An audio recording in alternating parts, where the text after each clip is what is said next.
Salve, torcedor vascaíno, sejam bem-vindos a mais um vídeo aqui no canal do Gilbert, comigo, Matheus Gilbert, nessa quinta-feira um pouco agradável para a torcida do Vascão, para nós torcedores vascaínos, mas vamos falar isso durante o decorrer do vídeo. Antes de mais nada, gostaria de pedir para que vocês se inscrevessem no canal, deixassem o seu like, compartilhassem muito esse vídeo, porque é muito importante para o prosseguimento do canal, né? Trazendo informações exclusivas em primeira mão, como na última segunda-feira, onde eu falei aqui no canal sobre o Coutinho e o Tietê, que não foram relacionados nem o Puma. Trouxe de forma exclusiva aqui no canal e caso você queira continuar vendo esses conteúdos de forma exclusiva, deixe o seu like, aperte o sino de notificação, compartilhe, faça esse vídeo bombar e faça esse canal bombar. Como diz a descrição do meu canal, a gente vai derrubar o YouTube juntos. Eu conto com a participação de cada um de vocês. Pois bem, sem papas na língua, já vamos falar do assunto principal. O jogo do Vasco contra o Ceará, que vai ser o tema do meu vídeo. Não vou falar sobre nenhum outro assunto. Estou trazendo a minha concepção e a minha visão do jogo de ontem e do futuro do Vasco. O Vasco enfrenta o Ceará com dois desfalques, entre aspas. O volante Tietê e o meio atacante Felipe Coutinho. O restante da equipe foi o mesmo que vem atuando em outros jogos. Léo Jardim, Paulo Henrique, João Vitor, Lucas Freitas, Lucas Piton, Hugo Moura, Paulinho, Payet, Garré, Nuno Moreira e Pablo Verratti.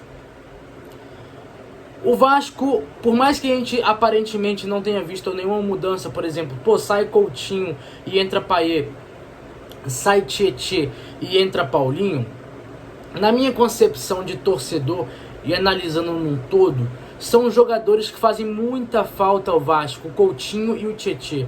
E eu vou explicar o porquê. Porque na minha concepção de futebol, são os dois jogadores, juntamente com o Nuno Moreira, mais inteligentes do Vasco, do elenco do Vasco. São jogadores inteligentes, inclusive, para marcar e para atacar. O Tietê ocupa espaço. O Tietê é um jogador muito inteligente, não à toa passou por São Paulo, por Palmeiras, por Atlético Mineiro e Botafogo. Todos esses clubes com uma atuação, primeiramente, muito boa. Obviamente não terminou tão boa assim, mas sempre começava muito bem em seus clubes. No Vasco não está sendo diferente. E o Tietê é um jogador que faz muita falta porque tecnicamente ele é melhor do que o Paulinho, só que taticamente também, e faz muita falta. O Vasco ontem sofreu bastante no meio-campo, porque o meio-campo do Vasco estava vazio. O Hugo Moura voltava para fazer a saída de bola com o João Vitor, Hugo Moura e Lucas Freitas, né? Acabava que o Paulinho ficava perdido porque ele não conseguia ter essa posse de bola ali que um segundo volante precisaria ter. O Payet ficava enfiado perto do Verratti e ficava Nuno e Garré abertos. E o Vasco ficava sem meio. Ao invés de Nuno e Garré, por exemplo, se aproximarem e fecharem pelo meio, para que dê opção entre as linhas defensivas do Ceará, entre os volantes e a zaga, os dois ficavam abertos. E isso, com todo respeito, é função do técnico Fábio Carille melhorar. E esse é o ponto que eu venho tocar. O Vasco começou o primeiro tempo muito mal, com uma atitude pavorosa, uma atitude de time pequeno. Com todo respeito, eu até entendo o Vasco sofrer contra o Flamengo, contra o Palmeiras, contra um Atlético Mineiro, principalmente fora de casa. É aceitável. Não é aceitável pelo tamanho do Vasco, mas é aceitável pelo time, pelo elenco que a gente tem em mãos hoje. Agora, você ir para o Ceará, enfrentar um time que com certeza vai brigar até o final do campeonato contra o rebaixamento e jogar daquela forma, de maneira covarde, né? Eu nem digo de maneira covarde, mas de uma maneira omissa, uma maneira frouxa. O Vasco não viu a cor da bola no primeiro tempo, o Vasco se omitiu de jogar. O Vasco passou o primeiro tempo inteiro tocando bola entre o zagueiro João Vitor, o Lucas Freitas, Piton, o Nuno voltava. Aí no outro lado ia para o João Vitor, Paulo Henrique, Garré, o Garré voltava. E ficou o jogo, o primeiro tempo inteiro dessa forma. E toma o gol do Ceará em mais uma falha individual do zagueiro João Vitor, que não está bem. Individualmente não está bem, é um zagueiro que tem me irritado bastante, mas eu não acho que seja um zagueiro descartável. Eu acho que seja um bom zagueiro, mas não está legal, não está bem, e muito por conta da fase coletiva do Vasco. o coletivo do Vasco não dá confiança para os atletas e para os bons jogadores atuarem. Obviamente, quem é craque como um Coutinho da vida e quem é acima da média como o Nuno Moreira, o próprio Pablo Verratti, tende a se sobressair mesmo tendo um coletivo que não funciona. Agora, os jogadores que precisam, nesse caso, de um coletivo para que eles consigam melhorar a sua atuação jogo a jogo, eles acabam se perdendo. O João Vitor erra uma bola fácil que era para ter afastado ou para a linha de escanteio ou para a lateral, né? O Lucas Freitas e a defesa inteira do Vasco para, porque todo mundo achou que o João Vitor fosse ganhar na velocidade do possante Lucas Mugni, e perde na corrida para o Pedro Raul, que faz o primeiro gol. E com todo o respeito desse mundo, cara, eu não admito tomar 2 gols do Pedro Raul, um centroavante fraco, um centroavante pesado, um centroavante que não costuma ser um goleador, a não ser naquela passagem dele que ele fez pelo Goiás, né? Não costuma. Enfim, o Vasco fez um primeiro tempo ruim, volta para o segundo tempo com uma postura diferente, o que prova que quando a postura dos jogadores mudam, por mais que o coletivo não esteja funcionando tanto, as coisas mudam, o Vasco começa a pressionar mais, finalizar mais, ter mais chances de gol, né? Não tantas, mas começa a pressionar. O que era para ter sido feito no primeiro tempo, passou a ser feito no segundo. O Ceará, com a bunda lá atrás, se recuou muito, e o Vasco, refém de um time sem muitas variações táticas, né? Sem muitas variações táticas, um jogo que você poderia muito bem recuar o Hugo Moura para a função de zagueiro, colocar o Lucas Freitas na lateral e você trazer o Piton um pouco mais para frente, né? Para você ter uma superioridade numérica no meio-campo, fazer um meio-campo com o Jair e Lucas Piton. Ah, mas é coisa de pardal. Não é. É você ter variações durante o jogo. Você ter um meio-campo com o Piton de um lado ajudando o Watson, o Ryan, e o Jair de outro lado ajudando o Paulo Henrique, ou quem fosse jogar por ali, o Watson também, né? Seria muito melhor.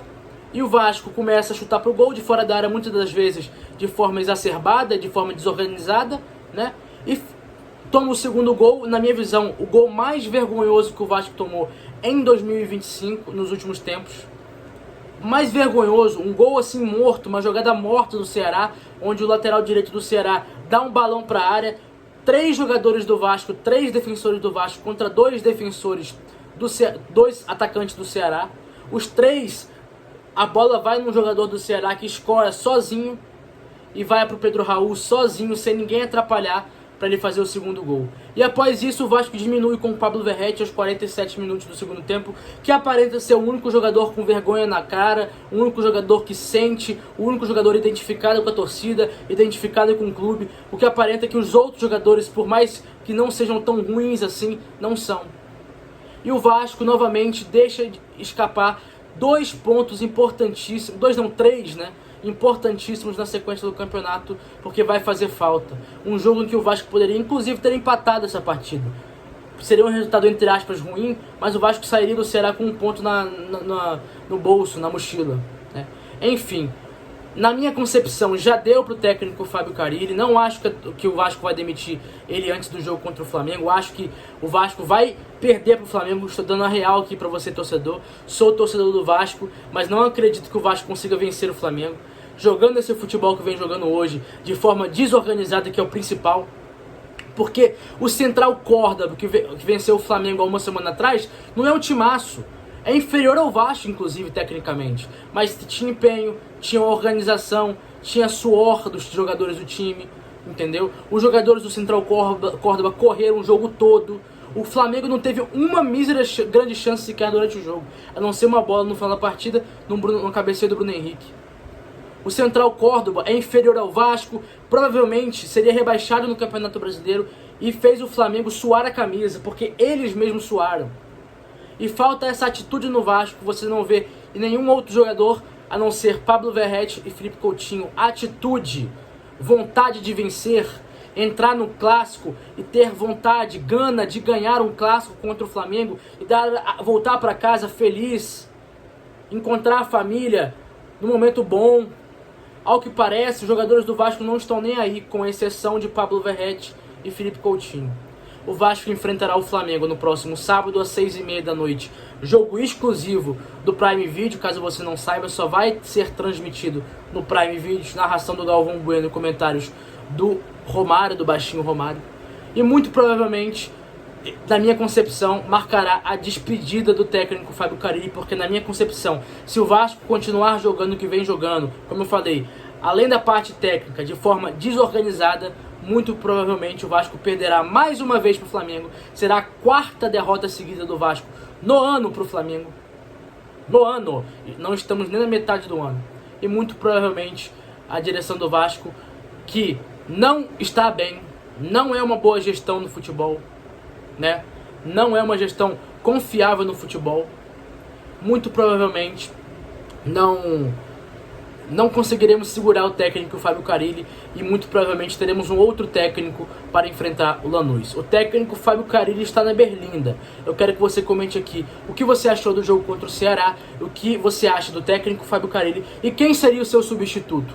Comente aqui embaixo nos comentários do vídeo. Gostaram do vídeo de hoje? Hoje foi isso, mais um desabafo, nem comentei tanto sobre o jogo, mas algumas circunstâncias e situações que têm me incomodado durante do time do Vasco.